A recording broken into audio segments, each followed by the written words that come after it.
Amanda McGrory was just like any other 5-year-old kid. Running around, hanging with friends, enjoying life. Only to wake up one morning and realize it would be taken away so suddenly and with no warning whatsoever. The funny thing about October 19th in 1991 is that I remember it perfectly, like it happened yesterday.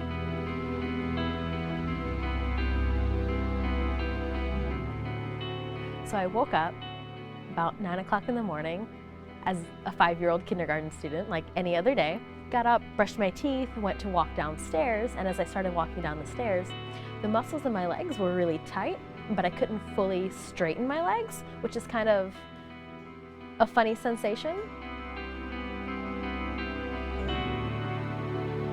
From the onset of the attack of transverse myelitis to the point where I was no longer able to walk was probably an hour, maybe 2 at most. Something in Amanda's body had triggered a rare neurological disorder, the spinal cord, that affects just 1 in every 6 million people worldwide. 1/3 of those diagnosed with transverse myelitis make a good or even full recovery.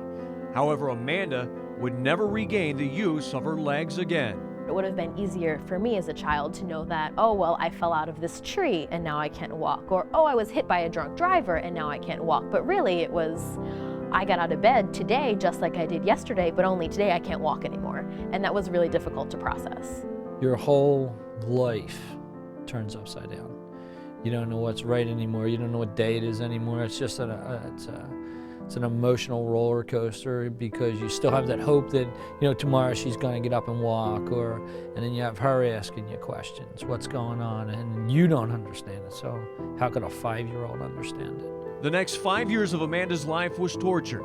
She was forced to attend a new school while trying to build a whole new set of friends. The McGrorys built a new home, one that was more handicap accessible. And at one point, Amanda's depression had grown so deep, she had to be fed through a tube. It was a lonely place to be. I didn't know any other kids with disabilities, and my friends were outside playing hopscotch and riding skateboards and doing all those things that I used to do and no longer could. It wasn't until a few years after her diagnosis, Amanda finally experienced a breakthrough. She connected with the Variety Club of Philadelphia, a nonprofit organization established to help children with disabilities. Just going to camp and living on my own for 3 weeks and being independent at 7 years old was something that I didn't know that I was capable of doing. I didn't know that I was even able to make my bed anymore after my injury. And so that was a big thing. And also just the social aspect of it and meeting other kids with disabilities and seeing how they were creative and they would find ways to do things that I could do before my injury. I still remember it, driving her home from the camp, and it was like a light bulb went off, and she said, "Dad, this isn't that bad.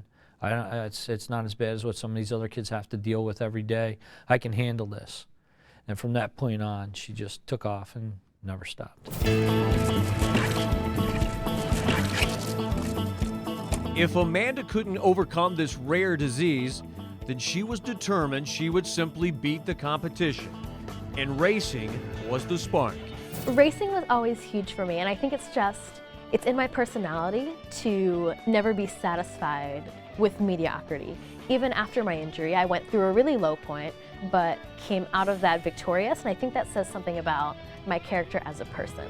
But at the age of 14, there were more health problems. Amanda was diagnosed with a severe case of scoliosis. It required a full spinal fusion, with metal rods keeping her backbone in place. The recovery took months, and doctors warned Amanda she'd probably never race again. Amanda was the kind of kid that if you told her she couldn't do something, she would figure out a way to do it.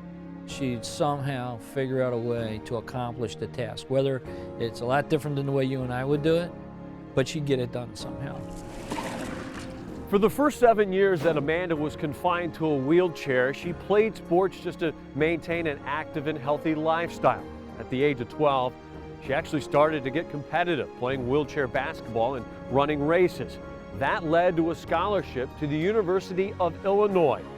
And now she's one of the best athletes in the world, a gold medal favorite for the Paralympic Games in London, England later this summer. I never thought she would be where she's at. You know, the things that she's done in the last year, if you wrote them all down and read them, even, you know, sportscasters, announcers, anybody, they would read them and say, no, you can't do this kind of stuff.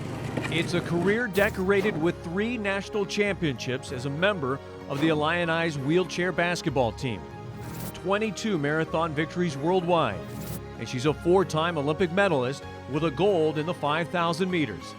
Accolades Amanda McGrory would have never achieved if she were still walking today.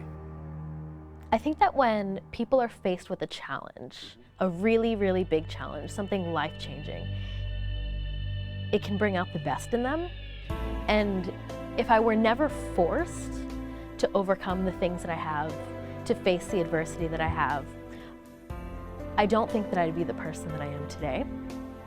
And I think that it's something that I wouldn't give up, no matter what. If I could turn the clocks back 20 years and skip that day of my life, You wouldn't do it? I wouldn't do it. If I could say, give me the medals, give me everything you've accomplished, here's 2 good set of legs, go live your life, you wouldn't go back and do it? No, absolutely not. If I had the opportunity to start over and go back to that day, I think that I would live every moment of my life exactly as I have to this point again.